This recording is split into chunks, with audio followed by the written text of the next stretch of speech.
Olá, Marina, bom dia, tudo bem? Olá, tudo bem, e você? Tá tudo ótimo, e por aí. Tudo bem também. Bom, bom, primeiro, muito obrigado por estar conosco aqui, né, no nosso mini curso dentro do quarto CDNP. Eu te convido, se você quiser ficar à vontade para abrir a sua câmera, você quiser nos acompanhar aqui nessa sessão de bate-papo ao vivo. Eu vou apenas validar aqui com a nossa equipe como é que está o ambiente de transmissão e, em seguida, a gente já começa respondendo algumas perguntas que devem estar chegando da nossa audiência, tá bom? Tá bom, combinado. Maravilha, Perfeito. muito obrigado. Então, estou só Imagina. checando aqui e a gente inicia.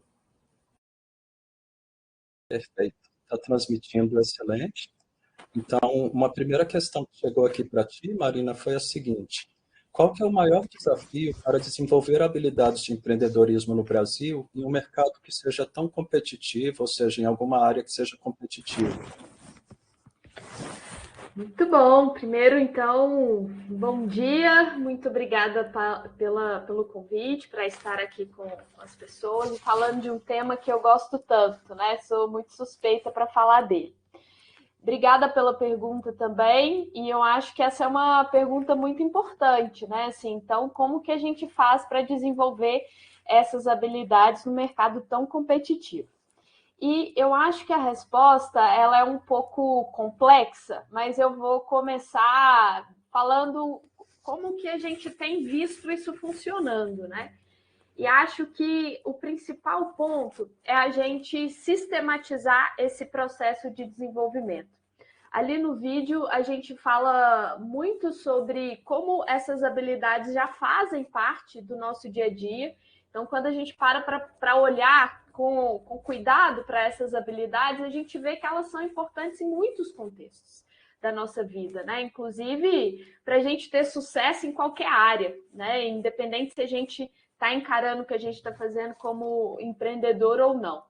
E isso precisa ser sistemático, né? Isso precisa acontecer dentro de um ambiente que favoreça isso, dentro de programas muito preparados para fazer isso. Então, assim, se a gente está falando de um ponto de vista de empresa, de instituição, de laboratório de pesquisa, como que a gente faz? A gente precisa ter maneiras sistemáticas para fazer isso, a gente precisa ter ambientes de teste, ambientes onde as pessoas possam errar e onde elas possam ir desenvolvendo essas habilidades cada vez mais. Então, acho que é mais ou menos por aí que a gente precisa começar a pensar o desenvolvimento dessas habilidades. Com certeza, excelente, Marina, a gente agradece, o participante certamente agradece. Agora chegou mais uma questão que a nossa comissão organizadora está trazendo aqui para a gente, que é como que nós podemos desenvolver uma mentalidade empreendedora coletiva e promover a colaboração e o trabalho em equipe nesse estilo mesmo, nessa forma de pensar em uma inovação aberta até mesmo. Muito bom. Bom, eu acho que a gente precisa cada vez mais pensar essa mentalidade empreendedora coletiva, né? Aquela ideia de empreendedor herói, a pessoa que sozinha ela faz algo grandioso. Acho que isso está ficando muito para trás e está cada vez mais tangível para a gente, que é sobre uma mentalidade realmente coletiva. Nesses anos todos trabalhando com empreendedores de todos os tipos, de todos os contextos, eu ainda não me deparei com um empreendedor completo, que tinha todas as habilidades. E o caminho é justamente fazer esse trabalho em equipe. Como que a gente faz isso, né? A gente faz realmente dando espaço para as pessoas, dando papéis importantes, papéis de liderança para as pessoas, para que dentro dessa equipe a gente consiga construir diversos tipos de empreendedores. Então a gente precisa realmente dar espaço, e eu acho que isso tem um pouco a ver com a pergunta anterior, que é espaço de erro. A gente precisa superar o medo de errar. Assim, a gente precisa quase que nadar contra uma correnteza quando a gente está falando de desenvolver as habilidades empreendedoras, no sentido de que a gente vai errar, a gente precisa experimentar. E principalmente, eu acho que nos ambientes assim, onde esse erro ele foi cultivado como algo que deve ser eliminado. Eu tenho carreira híbrida também, estou terminando um doutorado, que eu conheço muito bem o que é um ambiente científico, né? A gente está o tempo inteiro tentando eliminar os riscos, enfim. Isso pode parecer que está na contramão do que é essa cultura de experimentação, mas não é. Na verdade, eu acho que tem tudo a ver. A gente precisa resgatar essa ideia de que no empreendedorismo também é sobre experimentação, é sobre realmente a gente ousar, é sobre a gente errar e aprender com os erros, não de maneira romantizada, mas de maneira sistemática, de maneira séria, de maneira que a gente possa trazer, destravar, a partir dos erros, que a gente possa destravar cada vez mais valores. Sensacional. Eu acho que a pergunta seguinte veio de outra pessoa, mas é exatamente na linha que você estava colocando, Marina, que outro participante coloca quais são os desafios comportamentais específicos enfrentados pelos empreendedores científicos, esses que eventualmente começam na academia, né, e efetivamente pretendem empreender em relação à gestão do estresse, do medo, do fracasso, da falta de recursos, todas que são questões muito em voga, né, que se abordou na sua aula, na sua apresentação. Bom, eu acho que realmente, acho que tem muito a ver com o que eu estava falando anteriormente, que é sobre esse medo mesmo, né, de falhar. Eu acho que, infelizmente, esse ambiente científico que é muito rígido faz a gente ter muito medo de falhar, faz a gente se sentir muito cobrado, a gente se sentir, às vezes, até os impostores, né, de tanto estresse que a gente precisa lidar ali.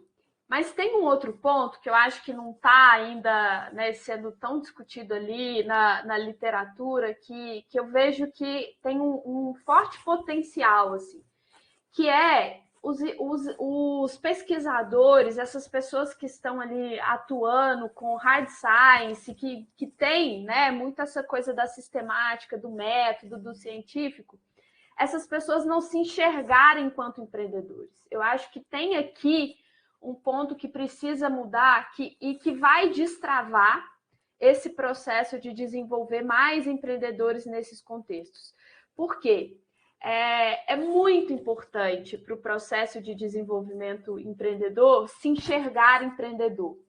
Então, é preciso deixar para trás também a ideia de que o empreendedor ele é um empresário, que ele precisa ter um negócio. Eu brinco muito que desenvolver um projeto de empreendedorismo lá na psicologia, que é de onde eu venho, que é a minha área de atuação, foi um projeto empreendedor. Eu precisei ousar, eu precisei buscar equipe, eu precisei convencer pessoas, eu precisei ter uma série de habilidades empreendedoras para que, de fato, eu pudesse levar o meu projeto adiante, já que não era um ambiente que trata muito o tema de empreendedorismo, né? Assim, tradicionalmente. Então, é isso. Assim, eu acho que a gente que é pesquisador, a gente que está se formando para ser cientista, a gente precisa se ver enquanto empreendedores também, nesse sentido de ser ousados, de que a gente pode errar, de que a gente pode experimentar, e de que essas habilidades que são muitas vezes atreladas a negócios, que elas são importantes para a gente e que elas são importantes para a gente dar os próximos passos, inclusive com os nossos projetos de pesquisa, com as nossas tecnologias. É preciso se comportar dessa forma nesse ambiente também, para que a gente tenha mais sucesso e leve, né, mais inovações para o mundo, né, para gerar esses impactos.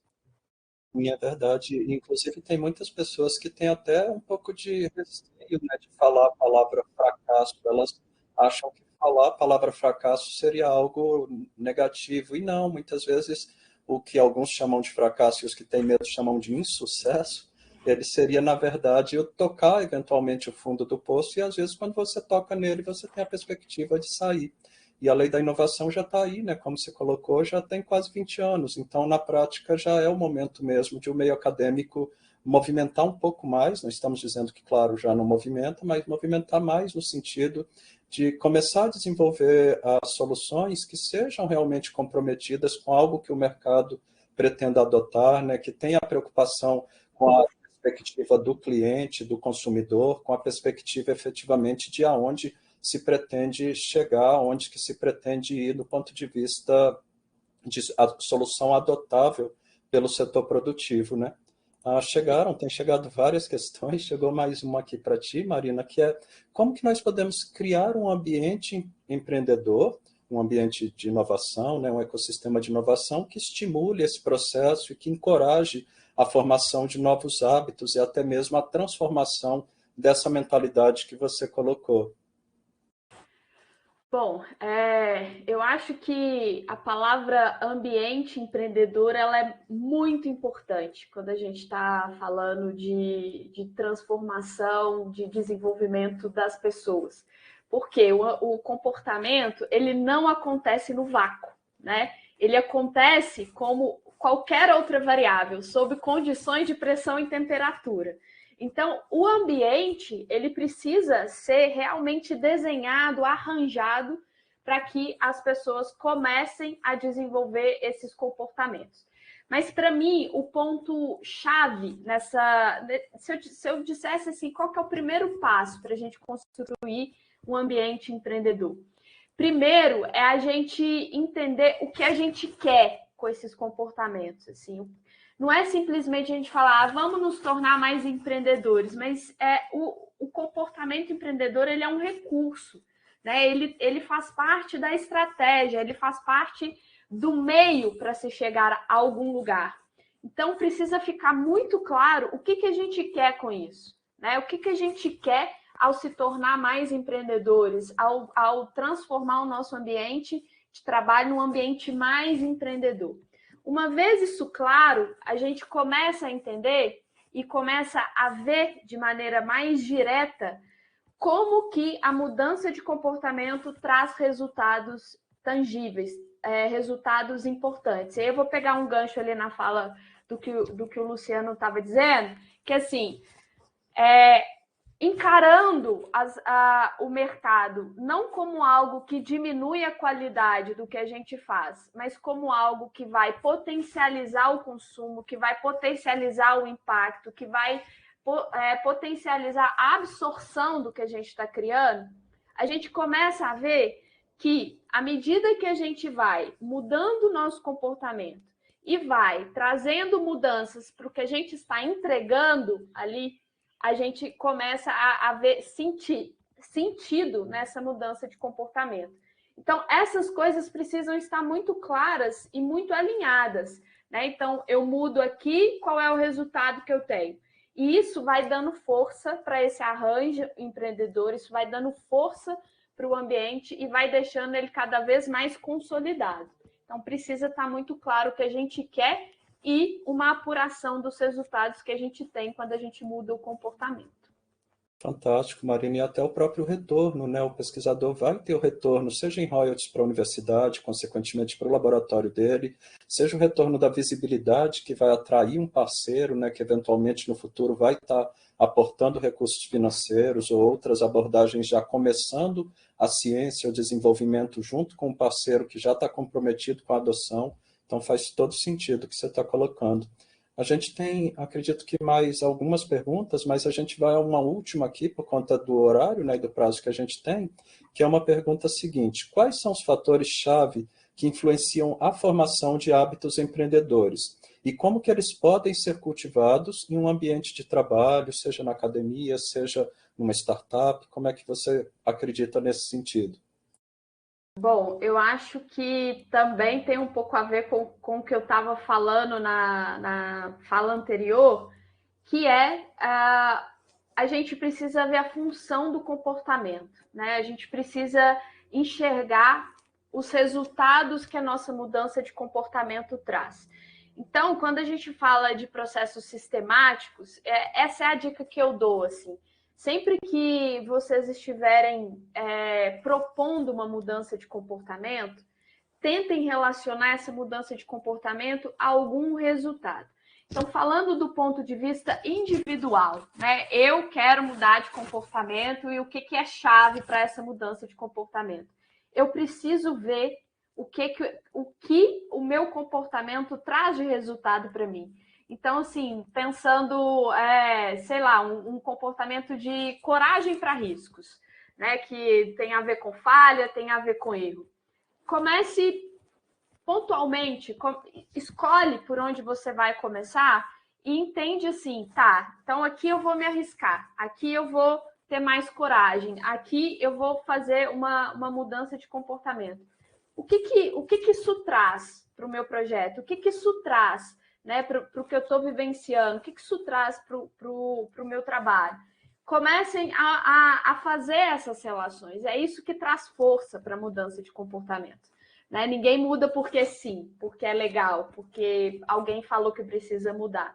Para mim, sem romantismo, esta é a grande chave aqui para a gente fazer mudanças de comportamentos mais significativos.